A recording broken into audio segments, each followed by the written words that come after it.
हाँ जी, आपने क्या किया, आपने इक्वेशन, ये जो AC दे रखा है AC की आपने यहाँ से इक्वेशन निकाली। थोड़ा सा ये क्वेश्चन डिफरेंट है, बाकी में सब में आप जल्दी से कर लोगे इजीली। इक्वेशन ऑफ AC क्या दे रखी है आपके पास, y माइनस y1, स्लोप निकालोगे इसका 8 अपॉन में 0 आया आपने अभी किया था, और x माइनस x1। ठीक है, देखो बेटा यहाँ से 0 इस साइड चला गया तो ये 0 हो गया, और 8 0 हो नहीं सकता, तो इक्वेशन आ गई आपके पास x माइनस 1 इक्वल्स टू 0।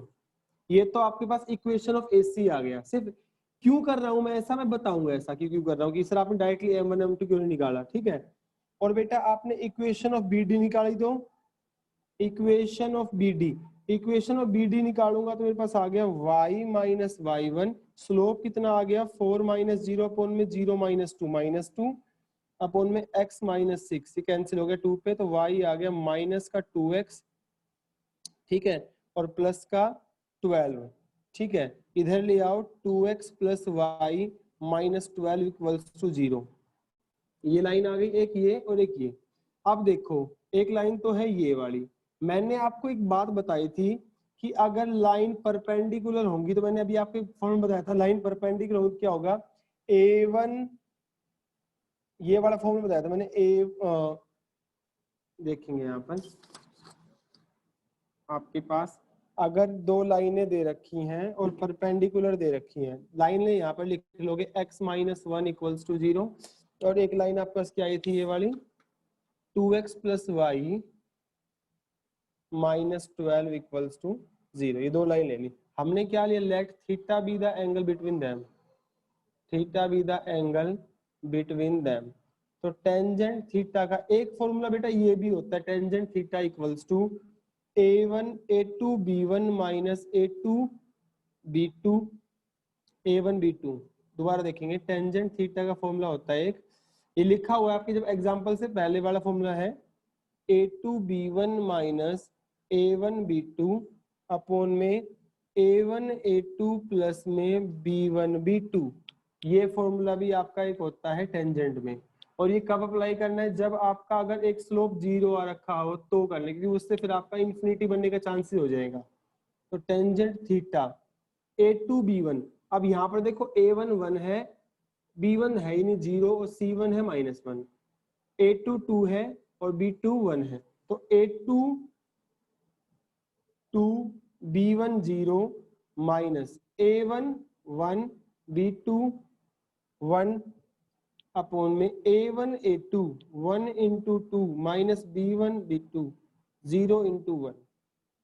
ठीक है, तो आपके पास यहाँ पे क्या रह गया 0 माइनस का 1 और नीचे रह गया 1 2। तो टेंजेंट थीटा आपके पास कितना रह गया, प्लस का 1/2 हो गया, जब मोड़ हटेगा तो टेन थीटा की वैल्यू होगी 1/2। आप इतना भी छोड़ सकते हो, थीटा निकालोगे तो टेन इधर आके क्या बन गया, टेंजेंट इनवर्स 1/2। ये मैंने क्यों किया, ये मैंने इसलिए किया बेटा क्योंकि मेरे पास जो है क्वेश्चन नंबर 13 के अंदर आपके पास जो एंगल बन रहा था उसका स्लोप, एक का स्लोप क्या आ गया था, 0 इन्फिनिटी को अप्रोच कर रहा था, वो वहां पर जाके ना स्लोप फाइंड नहीं हो रहा था, डिफाइन नहीं हो रहा था, तो आप ये वाला फॉर्मूला यूज करेंगे। ठीक है बेटा, तो आपका आंसर कितना आ जाएगा, tan इनवर्स 1/2। मैं दोबारा रिपीट कर देता हूँ एक बार इस क्वेश्चन को। आपके पास दे रखा था ABCD एक पैरेललोग्राम था, आपको इनके बीच का एंगल फाइंड करना था। ठीक है, हमने क्या किया, इन दोनों की इक्वेशन ऑफ AC और BD अलग अलग फाइंड कर ली, और फाइंड करके फिर आपको ये वाला फॉर्मूला लर्न करना है। ये भी एक फॉर्मूला होता है टेंजेंट निकालने का, tan थीटा का A2 B1 minus A1 B2 upon में A1 A2 प्लस में B1 B2। ये फॉर्मूला उसी फॉर्मूले से डराइव हुआ है M1 minus M2 upon 1 plus, वो एलसीएम वेलसीएम लेके। ठीक है, तो इस वाले फॉर्मूले से पुट करोगे और ये वाला फॉर्मूला, इससे आपका आंसर इजीली मैच कर जाएगा, अदरवाइज आपका आंसर मैच नहीं करेगा, आप सर हमारा तो कुछ और ही आ रहा है। ठीक है, नेक्स्ट क्वेश्चन दे रखा है आपके पास क्वेश्चन 14, और ये क्वेश्चन भी मोस्ट इंपोर्टेंट है, अभी जो क्वेश्चन कराया था उसके जैसा ही है, वो भी इंपोर्टेंट था। ये कह रहा है two opposite vertices of squares are given. देखो बेटा यहाँ पे ना आपके पास एक स्क्वायर दे रखा है, इसके दो ऑपोजिट वर्टेक्स दे रखे हैं, कोई भी ले लीजिए आप, इसके दो ऑपोजिट वर्टेक्स ले लो, मैंने ये ले लो चाहे आप ये वाला ले लो, ठीक है। मैंने ले ली ये वाला 3 4 और 1 -1, ठीक है। तो कह रहे हैं find the coordinate of other two vertices. सोचो क्या कर सकते हो, लगाओ दिमाग आप लोग।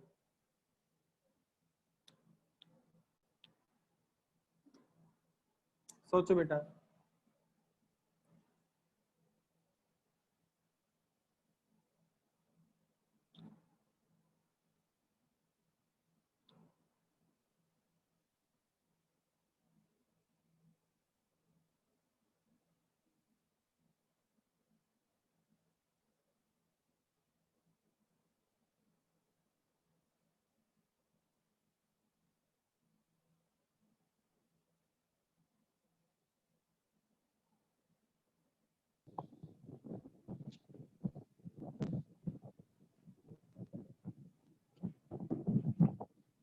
सर बी की वैल्यू 1/2 आई है।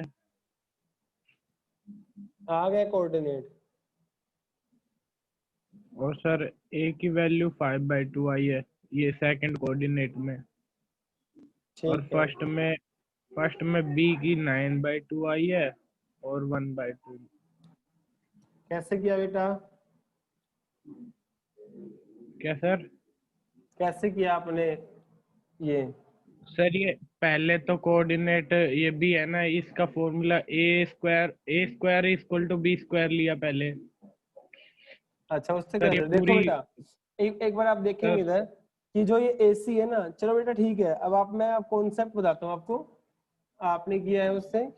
ये देखिए, ये जो एसी है ये कितना एंगल बनाएगी? ये वाला 45 बनाएगी ना बेटा, तो पूरा यस सर। 90 का होता है डायगोनल, तो ये इसके साथ 45 और ये भी 45 बनाएगी इस वाले के साथ, ठीक है।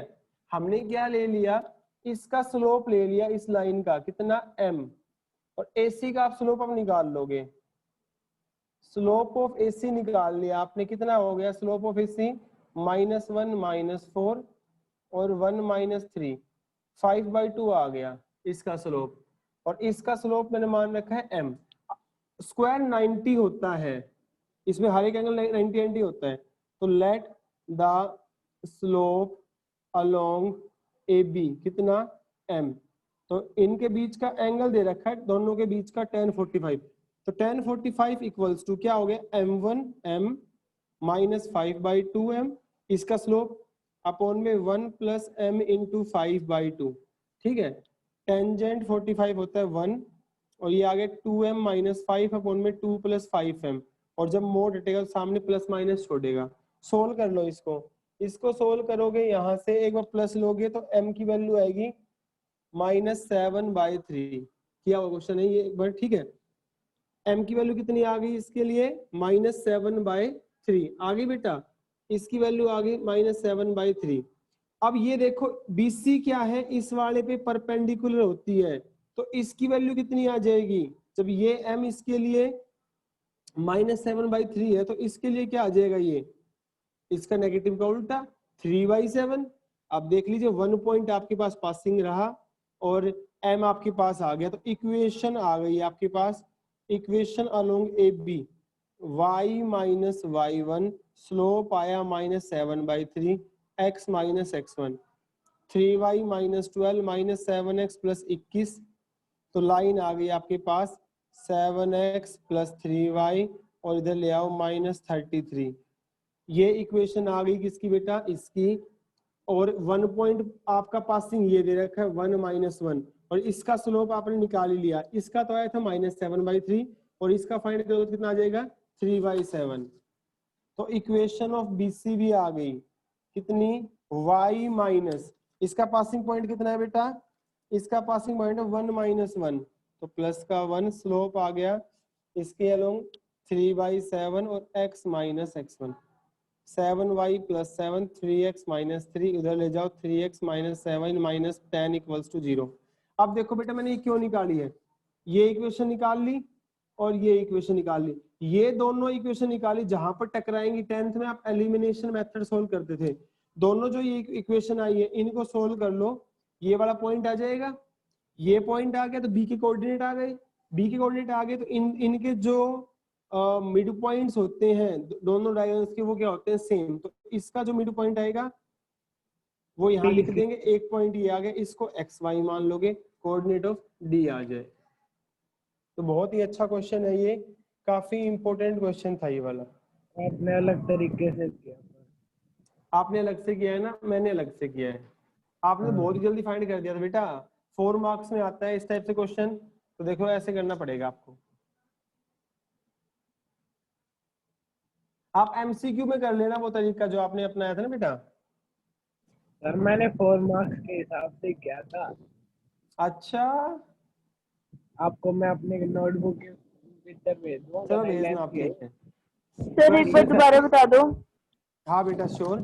देखो क्वेश्चन ए में आपके पास अपोजिट वर्टेक्स दे रखे थे, ये 45 एंगल बनाएगा, मैंने इसके अलोंग ले लिया स्लोप m, तो इसके लिए क्या हो जाएगा, -1/m हो जाएगा, क्योंकि ये दोनों 90 हैं। इसका स्लोप पता है मुझे, इसका स्लोप मैंने फाइंड कर लिया, दोनों के बीच का एंगल पता है, मैंने एंगल का फॉर्मूले में रख दी दोनों वैल्यूज टेंजेंट थीटा वाले में, और यहाँ से मैंने m की वैल्यू फाइंड कर ली, m की वैल्यू आ गई तो 1 पॉइंट फॉर्म में 1 पॉइंट दे रखा है, 1 पॉइंट फॉर्म से ए बी की इक्वेशन फाइंड कर ली, और 1 पॉइंट फॉर्म ये दे रखी थी तो मैंने BC की इक्वेशन फाइंड कर ली। दोनों इक्वेशन जहां पे आपकी टकरा रही है, एलिमिनेशन मेथड से x y के लिए सोल्व कर लिया, कोऑर्डिनेट ऑफ b आ गया, कोऑर्डिनेट ऑफ बी आ गया, तो आप coordinate of D easily find कर सकते हैं, क्योंकि आपको पता है AC और BD के जो मिड पॉइंट है वो इक्वल होते हैं। ठीक है गुड़िया। Yes sir, thank you. Question 15 देखो क्या कह रहा है, सिंपल सा क्वेश्चन है, vertex of an equilateral triangle, ये इक्विलैटरल ट्रायंगल दे रखा है ABC, ठीक है, इसका एक वर्टेक्स दे दिया 2 3, और कह रहा है इसके अपोजिट साइड दे रखी है x + y - 2 = 0, find the equation of other two sides. अब आपको एक बात पता है कि इनके जो एंगल होते हैं कितने कितने के होते हैं, 60 इक्विलैटरल में 60 के होते हैं। अब 1 पॉइंट फॉर्म से ए बी की इक्वेशन निकालो, ए बी की इक्वेशन का कितनी आ गई, y - 3m x - 2। अब मेरे पास इसका स्लोप आ गया m, और इसका स्लोप मेरे पास गिवन है कितना, -1, और इन दोनों के बीच का टेंजेंट भी गिवन है, तो कितना आ जाएगा, tan 60 = m1 माइनस, इसका स्लोप भी -1 आएगा, +1/1 + m × m1। यहां से m की वैल्यू फाइंड कर ली, m की वैल्यू फाइंड कर ली, तो ये क्या आ जाएगा आपके पास, इसका और इसका m भी सेम रहेगा, तो ये क्या आ गया, आपकी इक्वेशन आ जाएगी, साइड आ जाएगी इसकी, ये वाली m आ गया, यहाँ पुट कर दोगे, इसकी साइड आ जाएगी। समझ रहे हैं बेटा? सर रिपीट कर दो। इनके बीच का एंगल दे रखा है बेटा 1 पॉइंट, इसका स्लोप ले लिया मैंने m, एंगल पता है, इसका स्लोप गिवन ही है, इक्वेशन गिवन है, तो टेंजेंट वाले एंगल वाले फॉर्मूले से हम दोनों ने हमने क्या किया, इससे m की वैल्यू फाइंड कर ली, m की वैल्यू फाइंड कर ली, 1 पॉइंट आपके पास दे रखा है, तो 1 पॉइंट फॉर्म से आप स्ट्रेट लाइन निकाल सकते हो, जब आपको स्लोप मिल जाएगा तो इसकी साइड आ जाएगी, इसकी साइड आ गई, तो ये एंगल 60 है, और इसका स्लोप आ जाएगा m, तो इससे फाइंड कर दोगे ये वाली। ठीक है, ओके सर।